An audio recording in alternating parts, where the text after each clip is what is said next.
Here are 5 reasons to not soak your wood when you're barbecuing or smoking. First of all, it gives a terrible, acrid taste.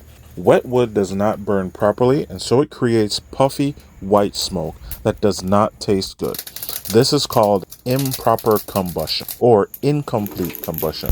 Think of that smell that you smell when you pour water over your campfire or hot coal. Inconsistent temperatures. The wet wood, when placed on coal, drops the temperature, sometimes below where you need it. Then, if your fire is strong enough to stay lit, it will heat that wood up and then get it dry. When that wood is dry, it bursts into flames and creates inconsistent temperatures throughout the rest of your cook. Inconsistent temperatures will give you inconsistent meats. Too much smoke. Believe it or not, you can over smoke meats. Using wet wood, which leads to long periods of smoldering, will definitely over smoke your food. When this happens, it can cause indigestion and other GI problems that you will be belching that smoke for days. Unpleasant smoking experience.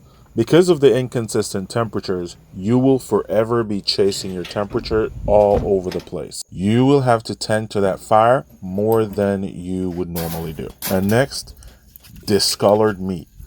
Dirty smoke coming from wet wood makes your meat look like it's done, but it's really just that dirty smoke gathering on your meat and giving it a dark, ugly color. You want that beautiful candy red, like they call it.